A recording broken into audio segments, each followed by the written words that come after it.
Welcome to another episode of Brit in Poland. Right behind me is the Vistula River, and this video is going to be something a little bit different. It's going to be very, let's say, political, psychological. It's going to be an interesting one. It's going to be a bit more scripted than my usual videos because I wanted to make sure that I got the messaging right and I don't miss any important topics. And it's going to be a long video. So if you are interested in more specific areas of this subject, check the description below the video. I'm going to timestamp the different sections. So here we go. There's a word that gets thrown around a lot these days: woke. For some, it means justice, awareness, compassion.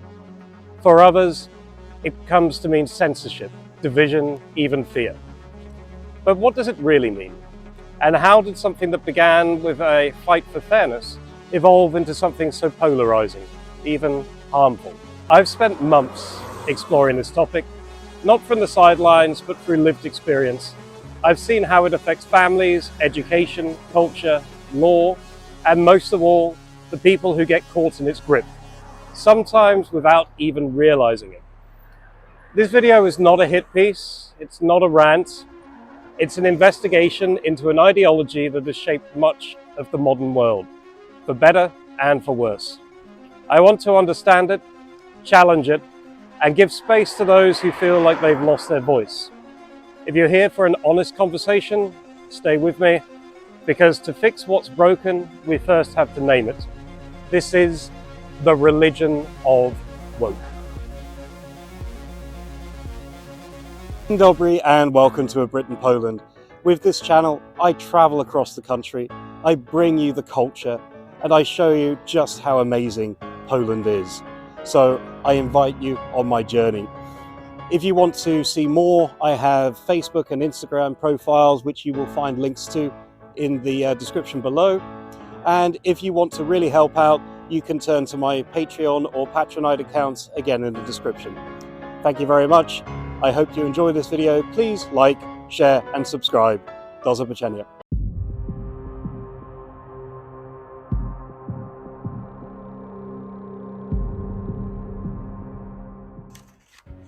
So the first few sections of this video are going to explore what woke is, how I'm defining it, and especially for those who are not familiar with the term, which could be some of you, how you can identify it. So firstly, I'd start by saying that woke, even though perhaps it originated from like left-wing ideologies, has morphed into something different now. And you even have the woke right. So I think it's something that transcends traditional political ideology. And we're going to compare it to some ideologies a bit later on. But first of all, what exactly is woke? So the word woke originally meant being awake, being aware of injustice. Alert to the silent suffering of others. It was born from the language of resistance, especially within the Black American community, as a way of saying, don't sleep through what's really going on. But language evolves, and so did this word. Today, woke has come to mean something much broader, much more divisive. For some, it still signals empathy, standing up for the marginalized, challenging historic injustices. But for others, it's become a byword for ideological control, a system that uses moral language to suppress dissent, divide society into oppressors and oppressed, and reframe every human interaction as political. So what are we really talking about when we're talking about woke? We're not talking about kindness, we're not talking about justice, we're talking about a worldview, one that frames identity, power, and speech through a rigid ideological lens. When disagreement becomes bigotry, tradition becomes oppression, and nuance disappears. And that's where the danger begins.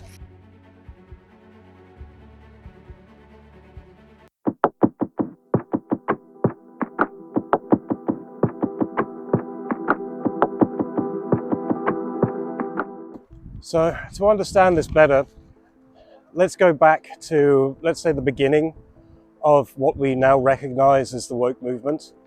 And let's talk about some of the original objectives, some of the original aims that were behind this.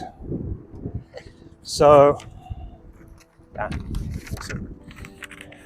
it needs a better prepare. 3, 2, 1. Before the movement became what it is today, the core intentions behind woke were not inherently sinister. It began as a call to awareness, a push to recognize injustice, especially racial injustice, and to reflect on systems that had gone unchallenged for generations. It aimed to amplify the voices of those historically unheard, create a fairer, more inclusive society, dismantle forms of systemic oppression, and challenge inherited biases in education, law, media, and the institutions. These were noble aims, in theory. The early spirit of woke was, in many ways, a modern echo of civil rights, anti-colonialism, and grassroots activism. It wasn't about control, it was about compassion. It wasn't about censorship, it was about challenging indifference. But over time, something shifted. Compassion hardened into ideology, inclusion became tribalism, and the original aims were eclipsed by a new kind of orthodoxy, one that often punishes the very nuance it once championed. Understanding these original motivations is important because we can't confront the distortion of a movement if we don't first acknowledge what it was trying to be.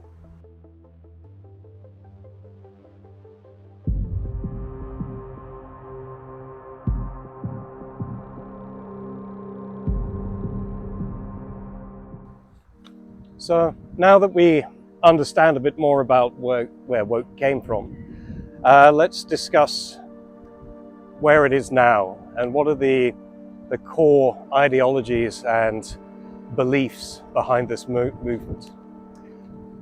So the core tenets, they're not always written down in a manifesto, but they emerge through repeated patterns of thought, speech, and action across institutions and culture. Firstly, we have the oppressor versus oppressed framework. Society is viewed primarily through the lens of power hierarchies, where every interaction, institution, or tradition is seen as a dynamic between oppressors and the oppressed. Identity becomes the determining factor. Race, gender, sexuality, and history define your status. Secondly, we have lived experience over objective truth. Personal narratives are given more weight than data or universal principles. If somebody claims harm, that harm is considered valid by default, regardless of context or intention. This removes the need for evidence and places subjective feeling at the center of public discourse. Number 3, language as violence. Words are no longer just communication, they're power, problematic. Phrases are treated as forms of harm, and policing speech becomes a moral duty. The result? Fearful, self-censoring environments where open discussion is dangerous. And number 4, decentralization of moral authority. Traditional sources of moral authority, such as religion, family, science, even law, are deconstructed. In their place comes ideology-driven activism, often with a pseudo-spiritual intensity, demanding loyalty and emotional confession. Number 5, equity over equality. Rather than equal opportunity, the focus shifts to equal outcomes. This often involves giving preferential treatment to certain groups to correct imbalances, even if it creates new injustices. Number 6, identity is sacred. So, identity is not a detail. It becomes the whole of who you are. It is immutable, essential, and must never be questioned. To challenge or debate aspects of identity is seen not as conversation, but as assault. And finally, number 7, perpetual revolution. There is no finish line. New forms of oppression are constantly uncovered. The endless quest creates moral fatigue, division, and a constant shifting of what is acceptable. These tenets form the belief system of modern wokeism. And like any belief system, they are held with the fervour of faith. But what happens when this belief system no longer serves its original goal of justice and starts enforcing its own kind of tyranny?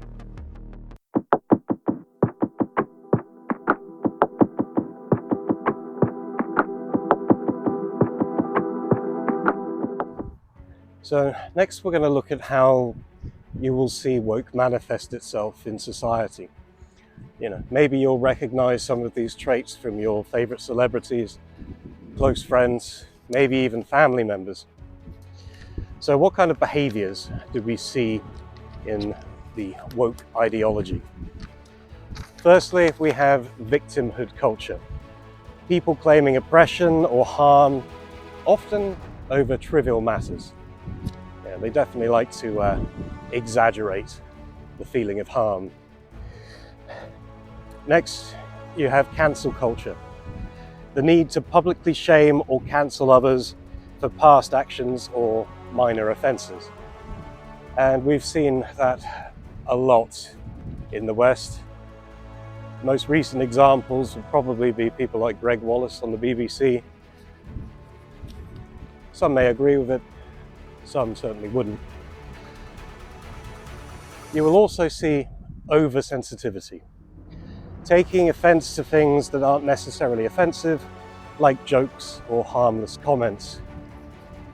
I remember the expression political correctness gone mad when I was younger. I think that was how it started. Another observation is virtue signalling. So you get people who are displaying beliefs or values for social approval, often without action behind them. So definitely people say a lot more than they mean just to look good in front of their friends or to raise their social media profile. There have been a lot of cases. Always look for consistency in somebody's words. All right, so you also have performative activism. People who jump on causes for the social clout without any real engagement or understanding. So kind of similar. You have definitely moral grandstanding, which is basically calling out others for perceived wrongdoings to elevate their self of morality, you could say. You have exaggerating oppression. So again, amplifying minor slights or perceived wrongs to fit into an oppressed group. You very much have identity politics. So prioritizing group identity based on race, gender, or whatever, over individual merit, often in the name of social justice. It's all about trying to level the playing field, often using rather unfair tactics and removing the meritocracy from society. And one more I would add here, and there are probably a few others we could talk about, but another important one is the rewriting of history. So they will change the narrative of the past to fit current ideologies, especially by erasing or distorting uncomfortable truths. And if you're not familiar with the history of something and you're being lectured on it, it's quite likely that you may fall into this narrative. And we have a lot of deliberate misframing and a lot of deliberate lying. Yes. So those are some of the behaviors you can recognize.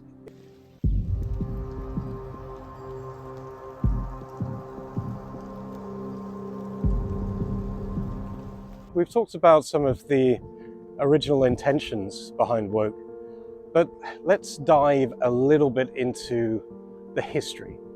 Where did it come from? Woke didn't appear overnight, it emerged slowly through a convergence of philosophical shifts, cultural anxieties, and strategic influence. To understand how we arrived here, we need to trace the roots. So if we go back to the sort of 1960s, 1980s period, time before I was born, so it's been brewing for a long time, we start with postmodernism. So you had philosophers like Michael Foucault and Jacques Derrida, and they questioned objective truth, language, and power structures. They argued that truth is socially constructed and that all systems are tied to domination. This planted the seeds of radical skepticism, especially towards Western traditions, science and reason. Around that time, you also had critical theory, which emerged from the Frankfurt School, and something the US is certainly very familiar with. And these were Marxist-inspired theorists like Herbert Marcuse, reframed class struggle as cultural struggle. Instead of workers versus capitalists, the focus shifted to culture, media, and identity, making ideology rather than economy the battlefield. And this is one of the core things to take into account, that a lot of this, especially the early kind of building of work, did come from this kind of Marxist ideology, and I think kind of accelerated with the decline of the Soviet Union and certain critical thinkers moving to the West. So now we're going to move into the 1980s to the 2000s, so more of my era. So we're going to talk about universities, because these ideas began to influence academia. Critical disciplines, gender studies, race theory, post-colonialism, these all expanded rapidly. Activism and scholarship blurred. Students were encouraged not just to study oppression, but to fight it. And jumping to the 2010s, and with each decade you can definitely see the intensity of the struggle growing. So we have HR and corporate culture. I think everyone should be quite familiar with that if you have a job. So following student graduation, these beliefs entered institutions through HR departments and diversity training programs. Sensitivity workshops, implicit bias training, and speech codes became common in corporate and public life. Also in the 2010s, we have social media, and this is one of the key things to help make it go viral. So platforms like Twitter and Tumblr amplified ideological voices, the outrage economy rewarded extreme views, and algorithms favored moral drama. Hashtags became digital battlegrounds, #MeToo, BLM, trans rights. And next we had emotional virality, which went along with social media. So injustice, real or perceived, spreads faster when it evokes anger and pain. Call-outs became a form of social currency, with users gaining status for identifying problematic behavior. Sound familiar? And the final section of this little history lesson on woke is going to be COVID-19 and the 2020 lovely experience that we all went through. So with lockdowns, racial unrest, economic collapse, the perfect storm was created. With the murder of George Floyd, a moral panic swept through the institutions. Overnight, companies adopted diversity pledges, schools rewrote curricula, and dissent was labelled violence. So I think that's a pretty good telling of how it all went down. Wokeism is not a conspiracy. It is a result of decades of unchecked ideological growth, digital echo chambers, and cultural self-doubt. It filled a moral vacuum, and those who challenged it were cast as heretics. Moral vacuum is very good way of describing modern society. So in the next section, we're going to talk about how woke evolved and how it changed over time.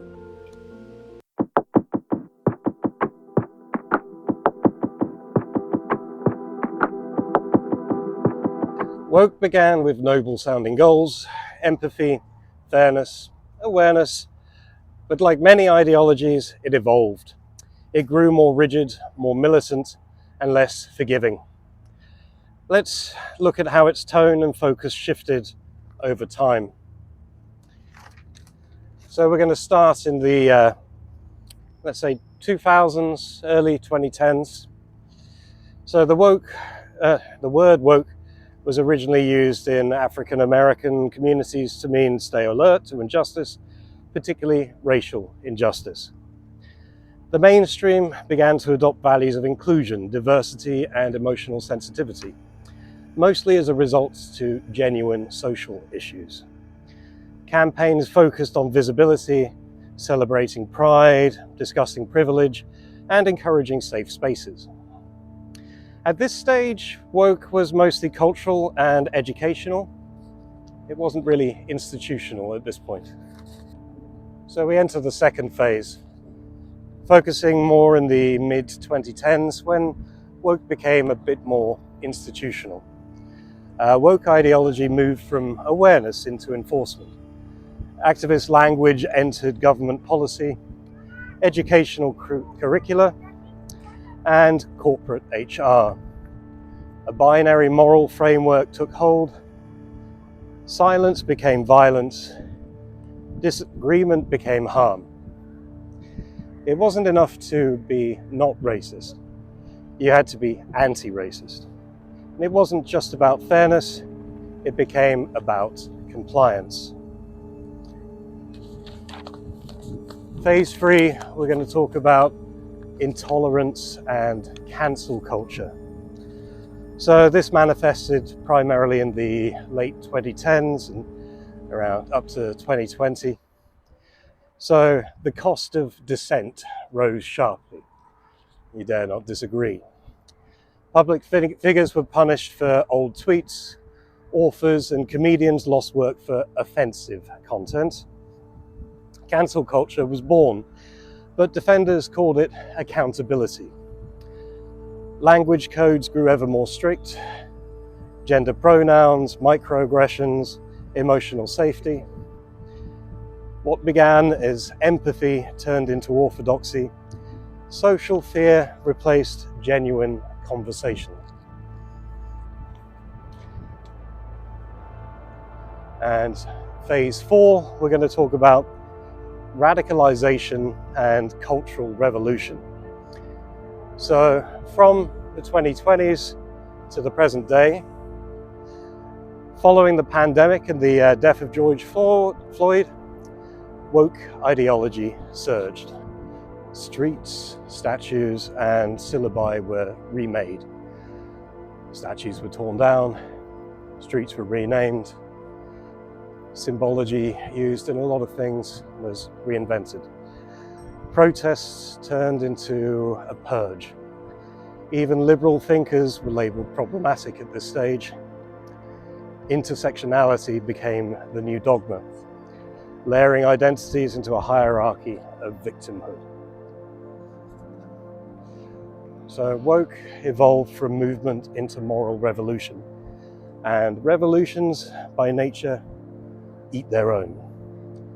What was once a whisper of awareness became a scream of conformity. Its evolution was not a glitch, but a feature.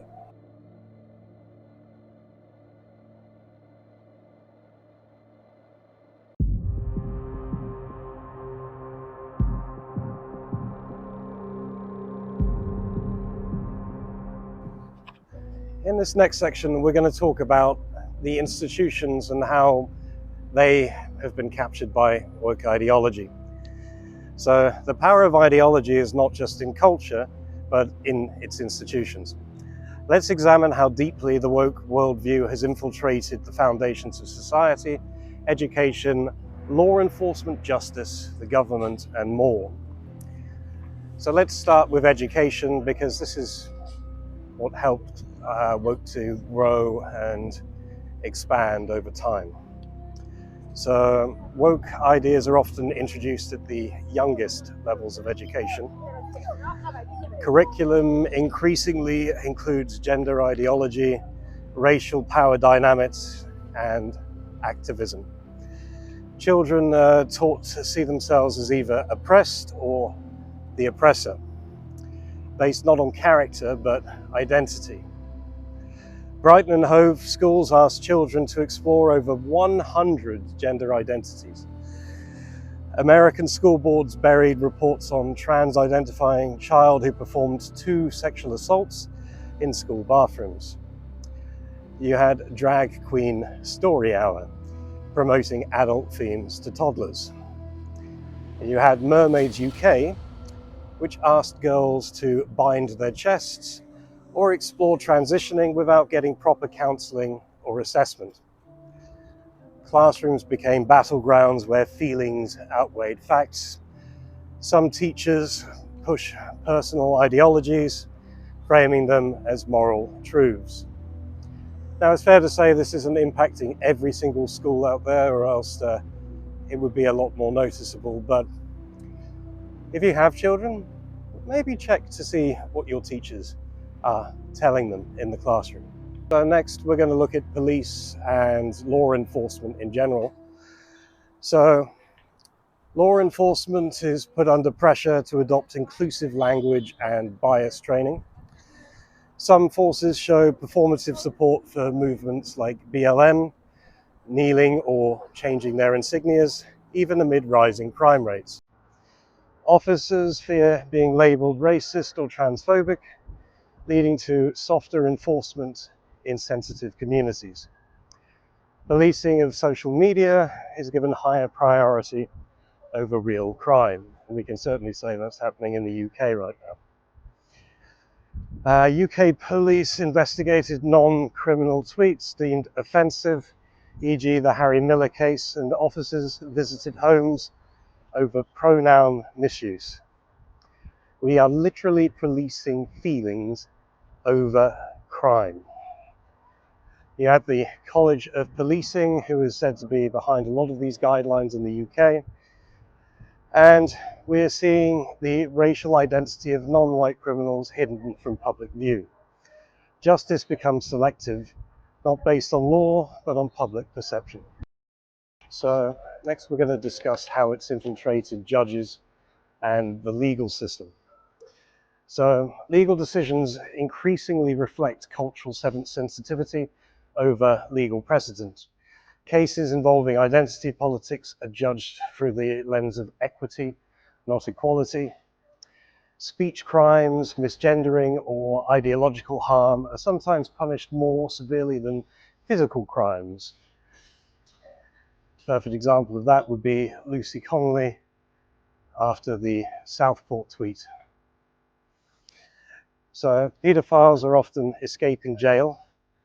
Foreign minorities are given lower sentences for severe crimes. In fact, even though this is happening, it's not strictly legal, but they tried to make it officially legal last year in the UK. You had the Sentencing Council of Great Britain, who created pre-sentencing reports that would favour minorities over the local population. Essentially, courts are meant to uphold blind justice. They now wear ideological blinders. Next, we're going to talk about politics and policy and how things have been influenced there. So politicians now often embrace woke ideologies. You see this particularly in the Labour government, Conservative government, Liberal Democrats, the Green Party, even Reform to some extent in the UK. And in the US, of course, you would attribute this with the Democrat Party. So why do they do it? Sometimes for votes, sometimes to virtue signal. or sometimes just out of fear. Policy is shaped around identity groups, quotas, reparations, and gender-based funding. Western parliaments pass laws regulating speech, schooling, and even medical practices to align with woke ideology. Lawmakers now write policies with hashtags in mind. They legislate feelings, not function. All right, now we're going to talk about the media institutions. So mainstream media outlets have increasingly aligned themselves with the tenets of woke ideology. Rather than acting as neutral arbiters of truth, many have adopted activist language, selectively reporting on events to fit ideological narratives. Stories that counter the woke worldview are omitted or aggressively reframed, while dissenting voices are labelled as hateful or dangerous. Recently we had Peter Kyle, a Labour politician, claiming that Nigel Farage was in bed with Jimmy Savile because he opposed government policy designed to stifle free speech. Oh, they'll tell you it was to protect children, but that's not what it's doing. So in the UK, we have institutions like the BBC, or more increasingly so LBC, may James O'Brien rot in hell. In the US, we have groups like CNN and MSNBC. The media bias creates an echo chamber, silencing balanced debate and further polarizing society. As with other captured institutions, it becomes harder for individuals to voice concerns or challenge prevailing narratives without facing reputational or professional consequences. So a key example of this would be the BBC coverage of like the trans debate and J.K. Rowling, and also coverage over Israel and Palestine. We're seeing very one-sided views being promoted and demonization of the other view. This is why I would recommend that you ditch a lot of the mainstream media and focus on alternative media instead. All right, so number 6, we're going to talk about advertising. So advertisers have shifted in and out of woke messaging with time. Let's take a couple of examples, shall we? So if we look at Jaguar, so back in 2014, they did a campaign called the British Villains campaign, and it featured rather notable figures such as Ben Kingsley, Tom Hiddleston, and Mark Strong as classically intelligent and suave bad guys with a confident, aspirational, and cinematic tone. It equaled British sophistication was elite.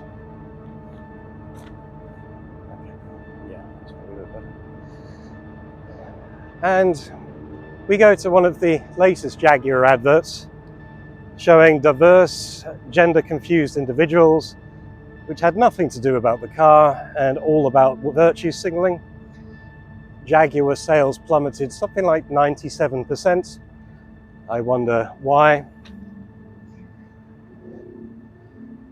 And we have American Eagles, which is a very noticeable recent example, where in late 2023, early 2024, they had something like the Real You campaign. I didn't really see this being in the UK, but it was featuring very diverse body types, gender fluid, non-binary models, with a very anti-aesthetic campaign, rejecting traditional beauty standards and creating a lack of aspiration or artistry. And then you have the big thing in the headlines at the moment, which is the Sydney Sweeney campaign. So you have a very beautiful, curvy woman who is mirroring what Beyonce did a few years back. And as a result, through her, let's say, rather kind of provocative posing and, let's say, male-pleasing campaign, it's brought back kind of traditional beauty standards into the limelight. And actually what you saw in American Eagle were sales rapidly rising as a result, as consumers reacted well more to the traditional standards. You also saw a lot of backlash, mainly because of the wording of the campaign, using the word jeans spelt with a G rather than a J, and implying that she had good genes, which many looking at her would probably agree. However, this made a lot of people question the narrative behind it. Some even compared it to kind of Nazi ideology, because she was blonde and white, I suppose your traditional Aryan look. But those people, they either completely missed the point, or, well, they're just exaggerating things. Because if it had been someone like Beyonce, who did the same campaign a few years before, she was praised for doing pretty much the exact same thing. What is the key difference between Beyonce and Sydney Sweeney? Well, aside from, let's say, musical talent, we can probably say that it's linked to skin color. And these very people who are attacking the Sydney Sweeney campaign, I would personally label as racist. And they don't like to see any white person succeed. And these people are overly sensitive and, well, they see these like microaggressions everywhere in society. And in my opinion, it's best to ignore these people rather than give them a public voice. It's better for sanity and social cohesion. All right, so finally, a very British example, but very noteworthy, you have the NHS. Now, when you think of the NHS, you may not instinctively think woke, but we've seen a lot of examples which show its ideological capture. So you had the Tavistock Centre, which was like a gender transition centre in the NHS. And this would rush diagnosis and push people onto puberty blockers. After the CAS review, they found that this was more ideologically driven and impacted over 1,000 families. So in the NHS, like a lot of our institutions, you have DEI hiring policies. So some departments in the NHS actually have more DEI officers than midwives or emergency staff.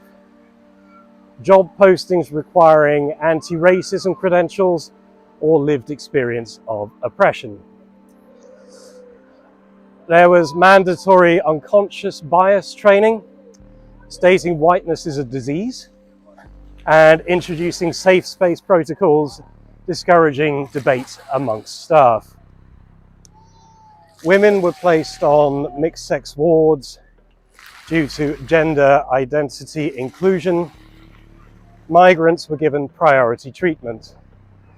And also one rather shocking example was that of Mary, hope I pronounce her name right, Onayuha, and she was a nurse. She worked in the NHS for, I think, like 20 years. And she had a situation where there was a criminal patient who had been put onto a ward. And this person, well, he was transgender, I believe, I'm not 100% sure, but I think his crime was assaulting children or something along those lines. He would proceed to racially abuse her, which is bad in itself.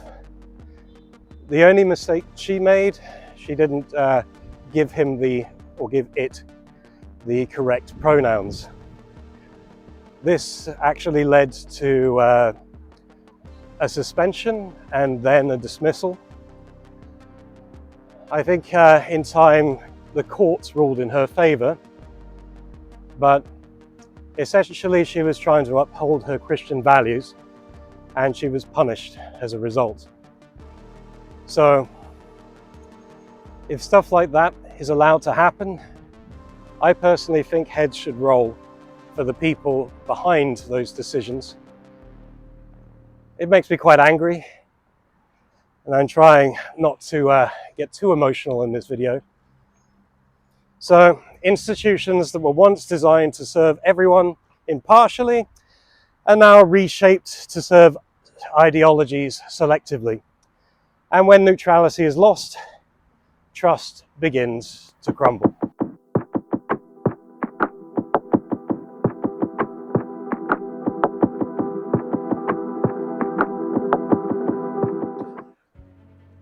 Okay, so now we're going to do a bit of review into some of the effects of woke when it comes to the criminal justice system.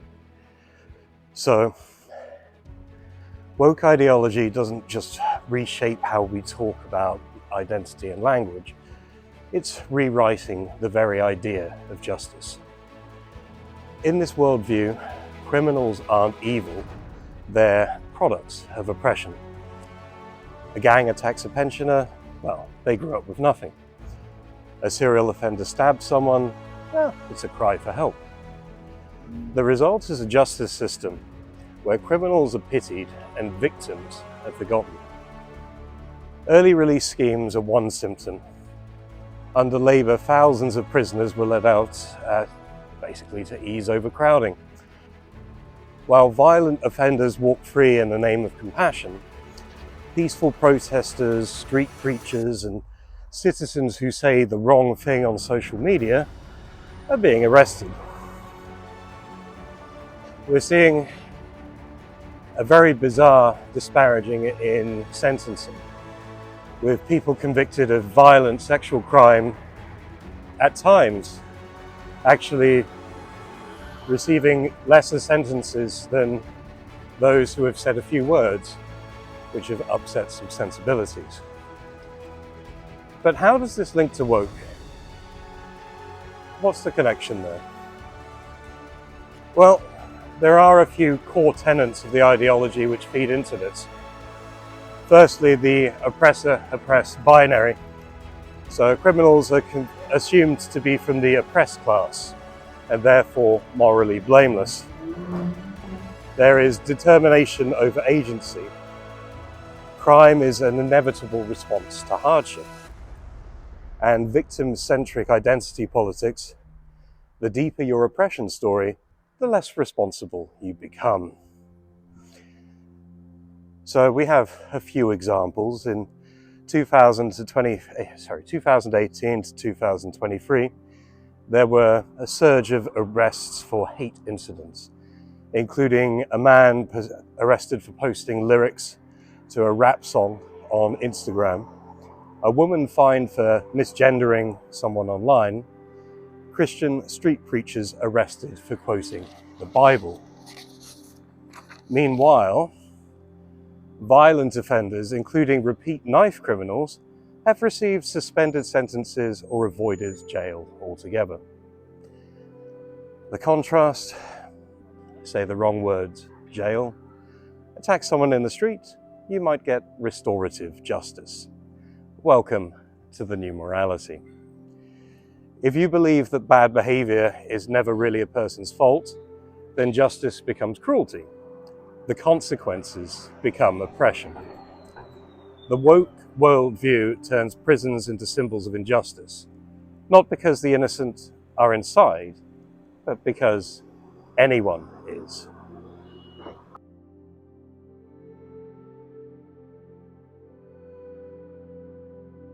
We're next going to look at another, let's say, burning issue, especially in the UK, when we think about deportations and how they're not happening to violent and dangerous foreign criminals. So when you think about justice, it's not just about soft sentences. The same ideological drift has reached immigration courts too. There are now countless cases of violent foreign nationals, some convicted of rape, assault, or even murder, who were spared deportation because judges ruled it would breach their human rights. And then there's the grooming gangs. convicted sex offenders, men who preyed on vulnerable underage girls who were allowed to remain in the UK after serving their sentences. But why? Because their right to family life under Article 8 of the Human Rights Act outweighed the public interest in removing them. Thousands of victims, dozens of convictions, and still deportation was deemed a step too far. Okay, and now we're going to cover some specific examples. So, for one, there was the case of Cuneyt Şevket. So this is a man convicted of murdering his mother and brother in Bulgaria, was initially allowed to stay in the UK because he argued he would suffer extreme anxiety if deported. However, that decision was later overturned on appeal. Why it ever needed to go to appeal is another thing.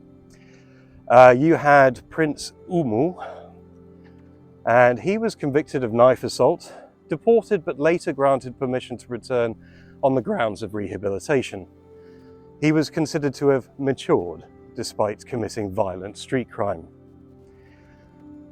You also had a certain Albanian who, released on bail while contesting deportation, argued that returning would place his life at risk from rival gangs in Albania. There are, I don't even know how many cases there are, and these are actually the credible ones. You've had a number of cases which they hit the headlines. You know, there was the father whose son couldn't eat chicken nuggets in another country. The man who wasn't allowed to leave his cat. Of course, these are the headline statements. Sometimes the reality is a little bit more complicated. But we are seeing people, let's say, incredibly being allowed to stay in the UK, and I'm sure other countries are going through this as well. And it's not necessarily down to the Human Rights Act itself. That's the kind of red herring. It's more down to the judges who are interpreting these rulings and twisting the articles in order to get effectively what is in their head into reality. Effectively, human rights laws were created to protect the innocent, to defend people from tyranny, abuse, and injustice. But when those same laws are twisted to shield violent criminals, rapists, and predators from consequences, they no longer protect the vulnerable, they protect evil from justice. And in doing so, they endanger the very people they were designed to defend.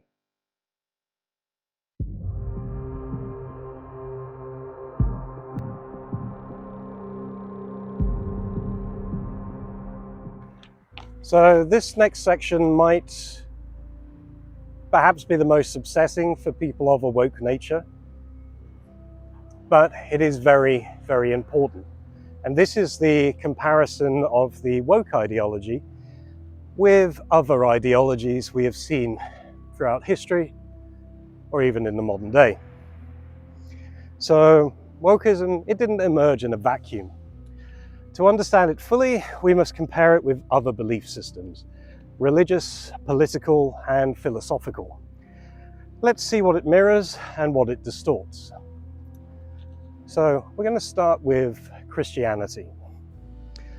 So wokeism has a tendency to echo the Christianity's care for the poor, the marginalized, and the oppressed. But while Christianity teaches forgiveness and individual worth, wokeism often promotes guilt, resentment, and collective shame. Christianity offers redemption. Wokeism offers endless penance without forgiveness. Now, one of the most common ideologies that woke is compared to is Marxism. So at its core, Marxism divides society into classes, oppressors versus oppressed. Wokeism does the same, But instead of class, it looks very much at identity, race, gender, and sexuality. So what you see is the class struggle has become more of a culture war. Workers versus the bourgeois has evolved in victim versus privileged. Next, we're going to look at the comparison between woke and Maoism. And trust me, before doing all of this research, I didn't know a lot about these ideologies myself. So I do recommend researching these if you are a little bit lost. So Maoism relied on public shaming, ideological purging, and youth-led revolution. Wokeism mirrors this with cancel culture, with purity tests and activism driven by young people. The struggle sessions of Maoist China have been reborn in Twitter threads and TikTok rants. And let's have a look at the comparison with communism. So communism promised equality of outcome, enforced by control over speech, property, and thought. Whereas with woke, you have the push for equity, and this often demanding unequal treatment to produce equal outcomes. Equity is the new tool of coercion.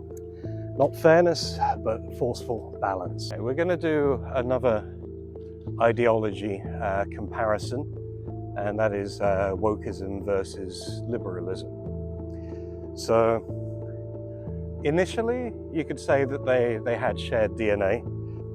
So wokeism inherited some liberal qualities such as equality, compassion, and tolerance. However, then it chose to radicalize them. So liberalism says everyone should be treated equally under the law. Wokeism says because we haven't achieved equality of outcomes, the system is unjust, and we must correct it by treating people unequally in the name of equity. That's the fork in the road. So what happens? Tolerance becomes intolerance of harmful views. Free speech becomes thought control. Colorblindness becomes obsession with race, gender, etc. So ultimately, is wokeism anti-liberal? Paradoxically, yes, but only after borrowing liberalism's language to justify itself. It's like a Trojan horse, the rhetoric of freedom and justice carrying an entirely different army inside. Wokeism may look like liberalism in a new coat, but peel it back, and it's a whole new beast where liberalism says, let's protect freedom, wokeism says, let's protect feelings.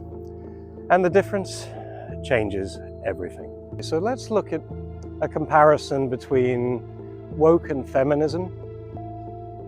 So I would say, actually, for me, woke seems to be an inherently kind of feminine way of framing things, but maybe I'm being unfair.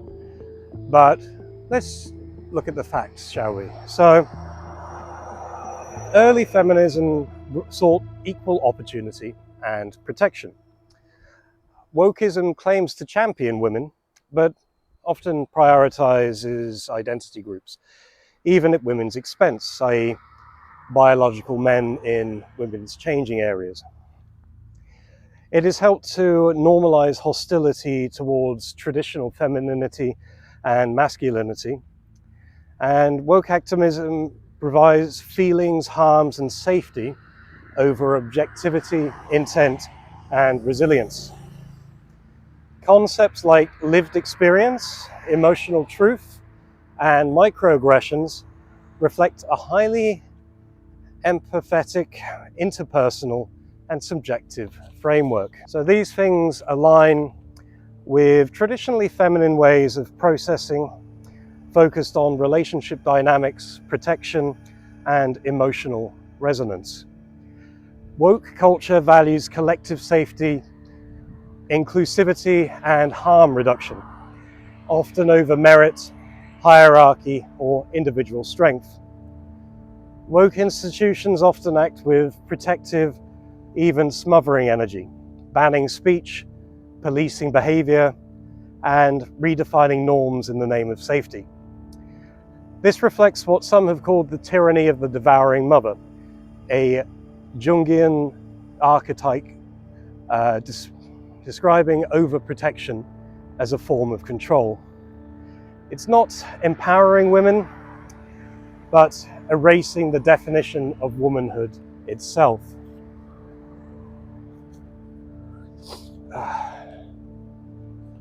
And let's move to the most controversial comparison. One thing that you often get in wokeism is calling people Nazis. So how does wokeism compare with Nazism itself? So wokeism is not genocidal, at least not yet, or overtly nationalist like Nazism, quite the opposite. However, both weaponize group identity, enforce ideological conformity, and attack dissenters. Different tools, different tone, but similar tactics. Ideological purity, enforced loyalty, and the vilification of the other. So, in short, wokeism borrows heavily from other ideologies, but twists them to fit its narrative of identity above all else. It wears many masks, but the result is the same: division, guilt, and control.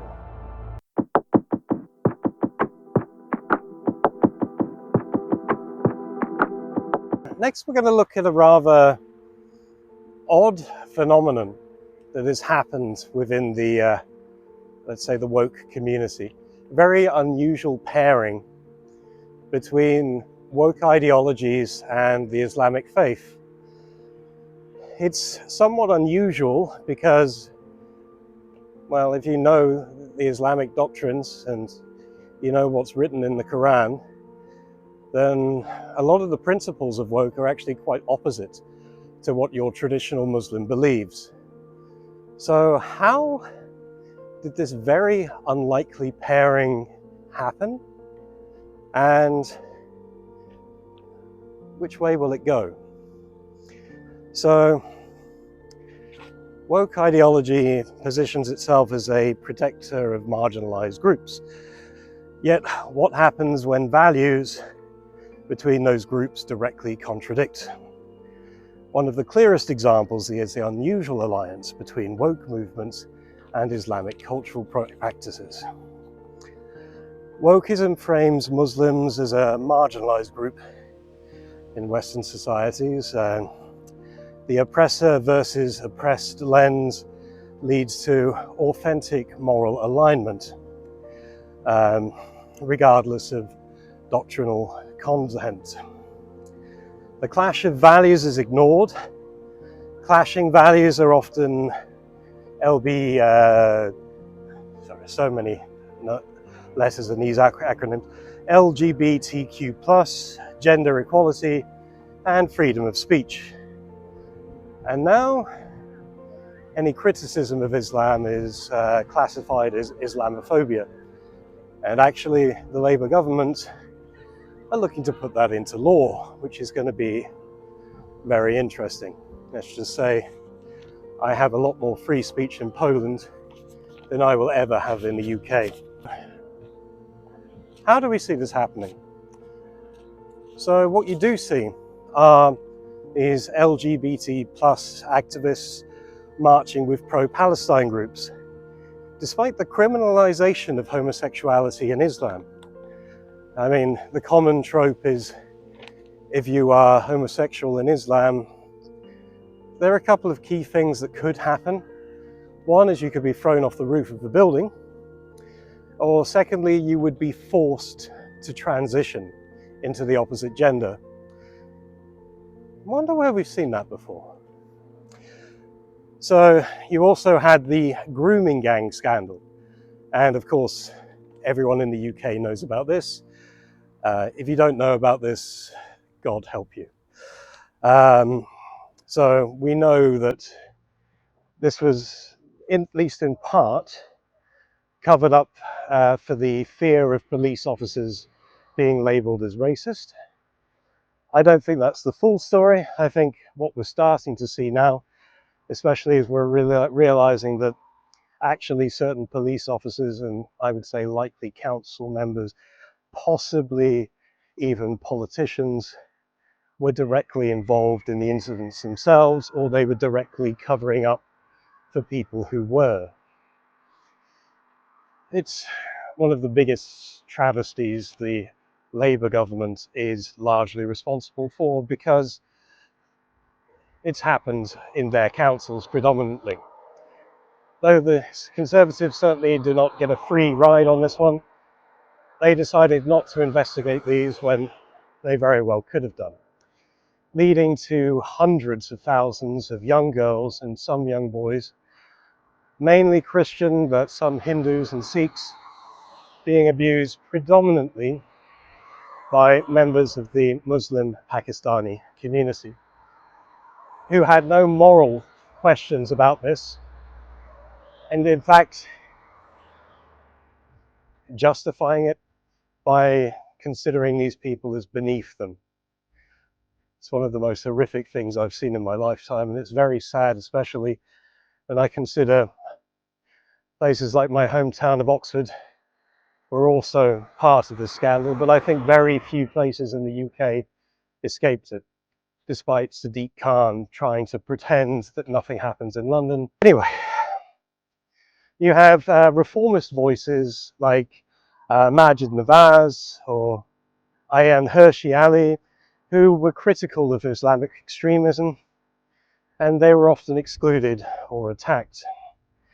Internal reform of Islam is attacked and stifled, and now criticism of Islam could be made a law. True equality must mean the same standards for all.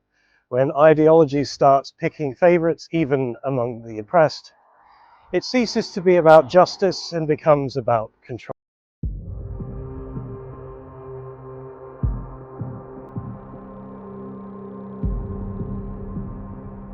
So the next section is, again, you could say a bit controversial, but we're going to delve into why woke is fundamentally narcissistic. And before I begin this section, I'm going to say that I noticed this quite early on. Unfortunately, I've been the victim of narcissistic abuse, probably from early childhood, not from my family, but from people in school. I've gone through it in various forms in a lot of relationships that I've been in, and it's forced me to evolve to combat this. So this is perhaps one of the reasons that I'm so anti-woke, because I think narcissists come straight from hell. But let's look at the evidence, shall we? So let's look at some of the mechanisms that woke uses and how it compares to those used by narcissists. So first thing we have is gaslighting.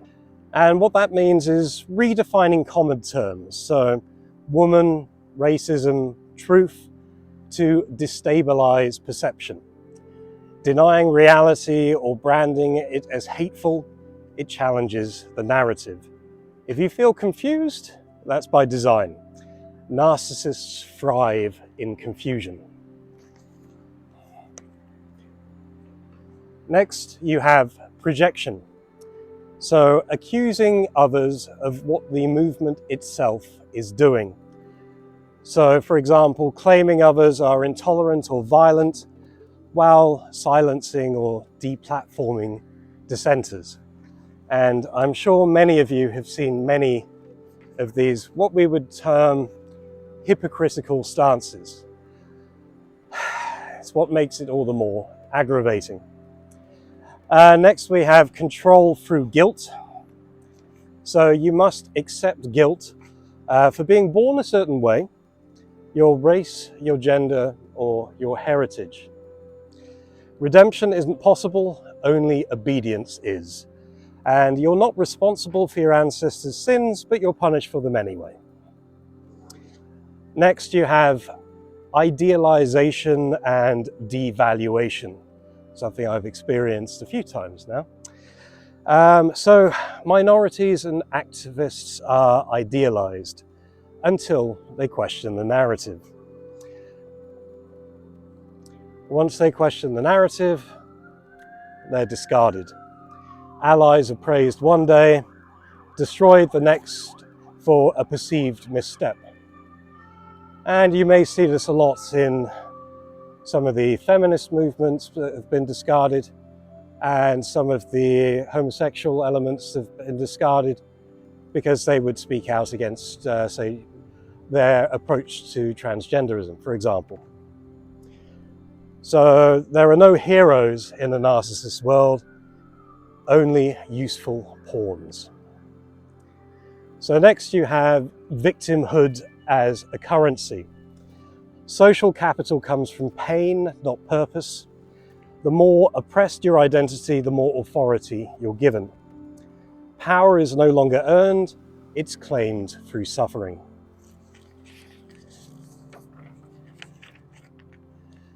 And our last comparison is unending conflict. There is always a new enemy, a new oppression, a new crisis. This keeps followers anxious, engaged, and emotionally dependent. If the battle ends, the movement dies, so the battle must never end. And my final thought on this section, to sum up this section, in many ways, wokeism functions less like a political movement and more like a narcissistic personality extended into ideology. It isolates, manipulates, controls, and thrives on emotional volatility.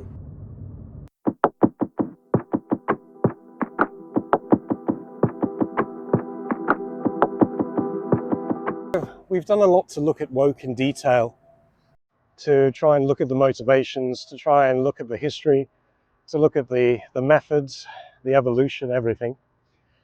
But in this section, I want to focus on the victims of woke, because there are many victims. And, well, actually that number of victims grows on a daily basis. So we're going to start with how women are victims of woke. So women are stripped of language. Woman becomes a feeling rather than a reality. Spaces are fought for, so sports, shelters, leadership quotas, and redefined to accommodate new ideologies. Feminism is fractured. Those who defend biological boundaries are called bigots, aka J.K. Rowling. We get men entering women's sports, so for example, the famous case of Leah Thomas in the US, biological males competing in women's collegiate swimming, breaking records, while female athletes were told to shut up or be banned. Real-life consequences of ideology over fairness. When definitions blur, protections disappear. Now we're going to look at how children are very sadly massive victims of this ideology. It starts with early sexualization through school curricula, media, and online activism. The encouragement to question identity before maturity, often pushed towards irreversible changes, such as with the Tavistock Centre, which we discussed earlier. Exposure to ideas and materials once deemed adult, now labelled as progressive education. And some of the things I've heard about in classrooms scare the living daylights out of me. The idea of exposing young children to very sexual material is disgusting. So children are at greater risk of sexual exploitation. You have the grooming gang scandal. You have high-profile paedophiles like Hugh Edwards not going to jail. Is this tied directly to woke? I think so. You have proposed regulation. You have proposed legislation where not affirming a child's gender identity could affect custody rulings. And this was put into California law in 2023. Parents' rights are erased in the name of affirmation. We used to protect innocence, and now we politicize it.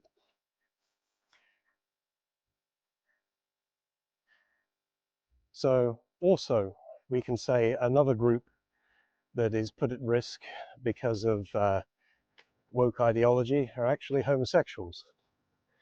And we've seen many examples of people of the gay community who have been victims. So gay identities are erased or reclassified within gender ideology. Conversion by coercion. Young gays are encouraged to identify as trans instead of gay instead. Seem familiar? Voices within the gay community who dissent are called transphobic, even by their allies. The movement that once fought for sexual freedom now redefines it out of existence. Now, this is a very deep one, but I think very relevant. And I would say that woke is an attack on life itself. Because we have the rise in abortion framed not as a tragic necessity, but as empowerment. We have euthanasia being normalized, especially in countries like Canada, particularly for the vulnerable, including people with depression. And it's actually one of the biggest killers in Canada now. You have declining birth rates across the Western world as identity politics replaces purpose and family, increasing suicide rates amongst those who question their gender. Essentially, we've gone from celebrating life to curating death. Now we're going to talk about religion and spirituality and how that is being attacked by woke ideologies. Faith communities are labeled as inherently oppressive. Christian values are mocked, yet radical ideologies are given cultural privilege. Believers are silenced, excluded, or forced to reinterpret doctrine to stay inclusive. The new faith is progress, doubt is heresy, morality rebranded. So now we get to my demographic, which is straight white men. So we are often portrayed as default oppressors regardless of our background or our beliefs.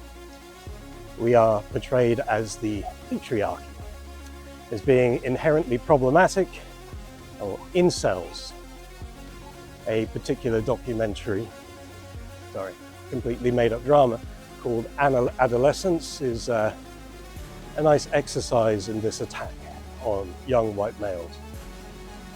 We are portrayed as privileged, and we are discriminated against due to DEI programs, which are seen in corporations, the government, the police, and the armed forces, otherwise known as positive discrimination. And masculinity is increasingly being defined as toxic, as we saw in, say, advertising campaigns like we did for Gillette a few years back. There is a massive rise in depression and suicide due to lack of identity and purpose. White working class boys, now the group least likely to go to a university. So in summary, wokeism promised liberation, but for many it delivered confusion, silence, and harm. And the greatest irony, most of its victims were the people it claimed to defend.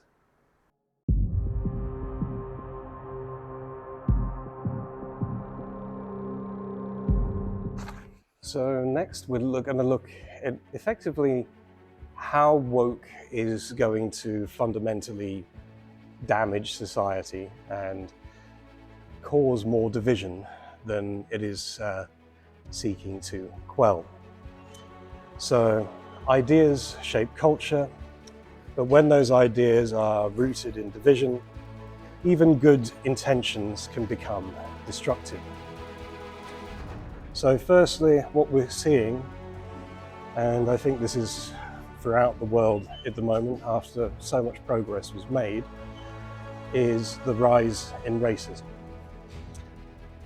Effectively, what woke is doing is promoting racial essentialism, defining people by skin color, not beyond it. It encourages resentment, not unity.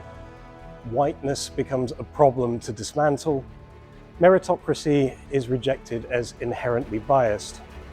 Instead of ending racism, wokeism rebrands it and sells it back as a virtue. You could say woke is also now increasing transphobia. I think before people were not too much aware of trans. They maybe thought it was a bit weird, didn't understand it. But now, with so many people self-identifying and us being forced to question the, let's say, the thinking behind that self-identification, it's leading many to question the whole thing. So real concerns like safeguarding sports and healthcare are dismissed as hate. People who dissent are publicly shamed, fired, or even deplatformed. Yet genuine trans individuals are caught in the crossfire, vilified by both sides. When discussion is forbidden, extremism takes its place. We also have the cancelled victims, and there have been many.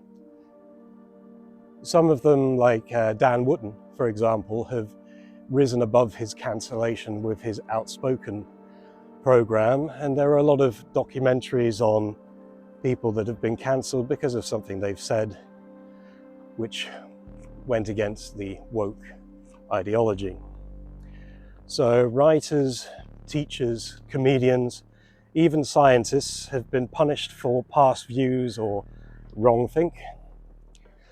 You have a trial by social media which replaces due process. Fear is becoming widespread. People self-censor, friendships dissolve, truth is avoided. It's not a culture of justice, it's a culture of revenge. So next you have the collapse of shared meaning. So words are redefined overnight. Woman, truth, safety, even love. There's no agreement on reality, no bridges for dialogue. Society fragments into silos, each with their own language and values. What do you build on when the foundations of meaning are constantly shifting? And as a final note, the road to division isn't paved with malice, but with the refusal to listen, the inability to forgive, and the silencing of moral concern. Wokeism isn't just an ideology, it's a wedge, and it's splitting everything it touches.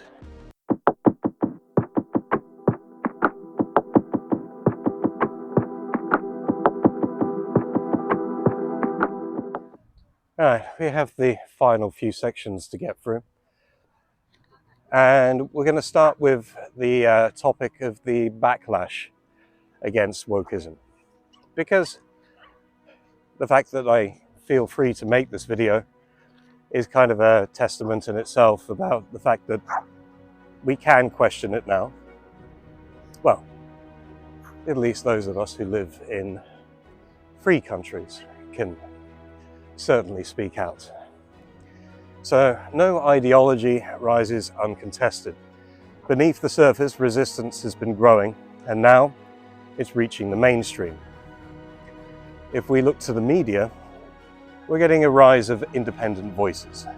Podcasts, YouTube channels, Substack newsletters, and even a few television stations. In the UK, for example, you would argue GB News or Talk TV are a sign of that anti-woke backlash.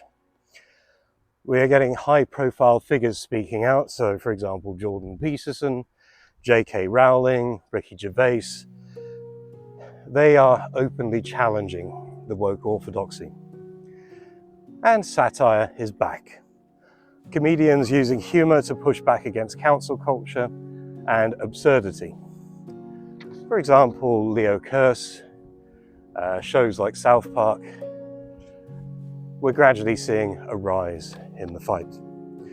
Laughter is rebellion's oldest weapon, and it's back in fashion.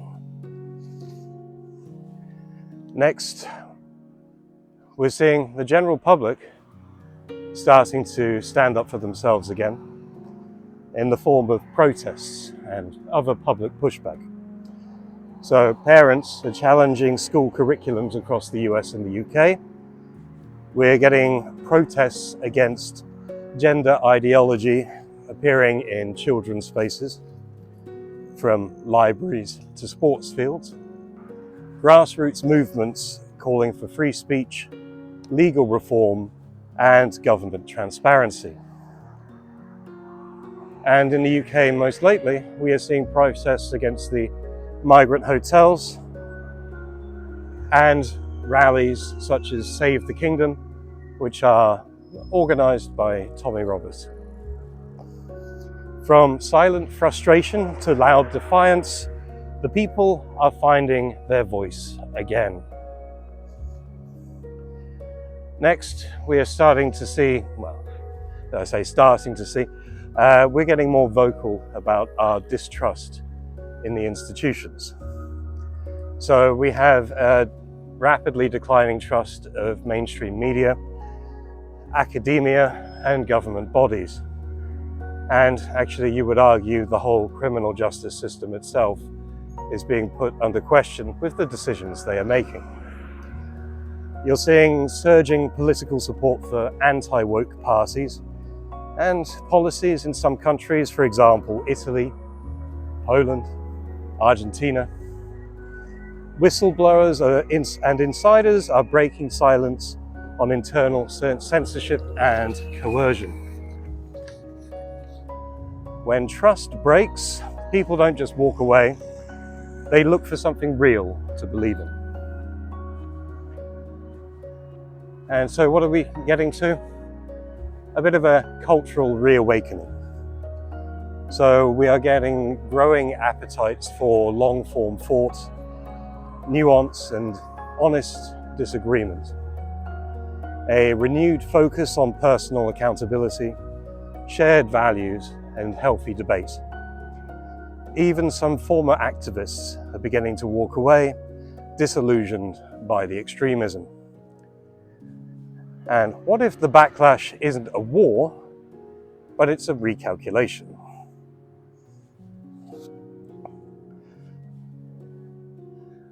Next, as we're starting to see, let's say, a backlash in woke, when the institutions do decide to push back, in particular in the US, we're seeing it right now, what happens to those who were upholding its principles, those who were rather militant in its ideology? Well, very sadly, we're seeing kind of an escalating violence in these individuals.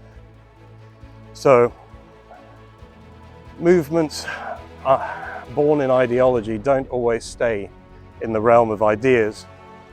When dogma meets desperation, words can turn to fire. So, as ideological fervor intensifies, the boundary between speech and physical aggression blurs. Online harassment campaigns escalate into real-world threats and mob intimidation. Fringe actors adopt the most radical interpretations. Justice becomes justification for violence. When your enemy is painted as evil incarnate, violence becomes righteous. And that's when ideologies become dangerous. We are seeing more and more activities by groups such as Antifa and other extremist cells and justified destruction. I would include movements like Stand Up to Racism, Hope Not Hate. These are more UK specific, and rather scarily, these movements tend to be funded by trade unions, so inadvertently by the government, and ultimately by you. You are paying for the very people who would choose to oppress your say through violence. So activist groups are vandalizing statues, they're assaulting speakers, storming institutions under banners of anti-fascism. We're seeing that a lot in the migrant hotel protests right now. Places like Speaker's Corner in London. There are a lot of examples of cases where actually the police are going so far as to transport protesters to and from the site. This has been an uncomfortable revelation because effectively these protesters are, well, it would appear paid. They will then basically cause disruption on what was otherwise a peaceful protest, and it gives the police justification to arrest those who have been provoked into some kind of retaliation.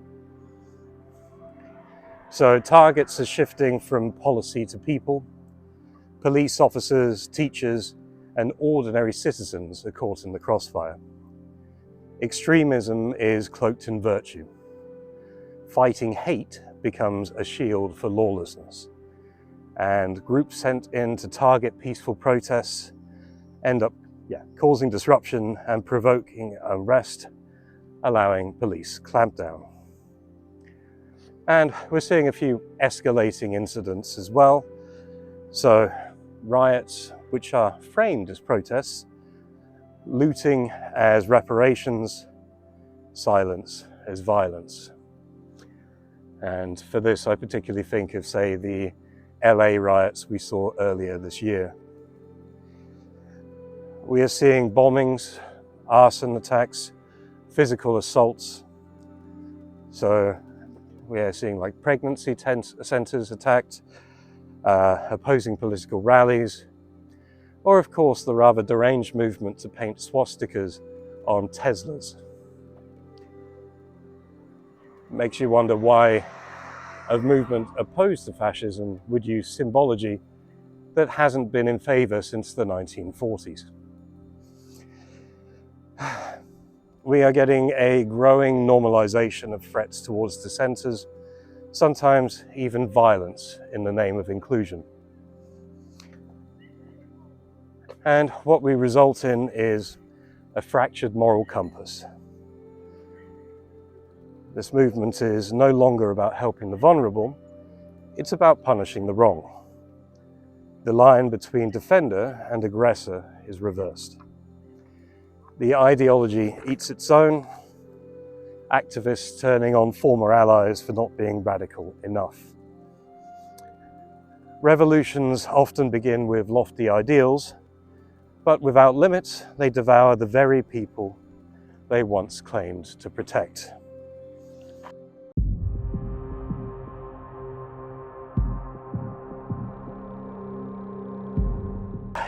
Almost there. So let's get to how you can be helped by this video. So it's not just about understanding what's going on, but there are certain things you can be doing yourself to help combat woke. So let's begin. You can't defeat an ideology by shouting louder. You defeat it with truth, clarity, and courage.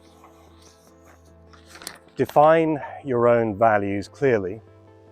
Know what you stand for before you stand against anything. Embrace complexity. Not everything is black and white. Nuance is strength, not weakness. When you know who you are, no slogan can rewrite you. You need to refuse the language games. So don't adopt loaded terminology meant to trap you. Ask for definitions, push for specifics. The truth hides in the details. And avoid mockery or cruelty. That just feeds the narrative. So what we need to do is to build bridges rather than echo chambers. Speak to the uncertain middle, not just those who already agree with your opinions. Many who follow woke trends are not extremists.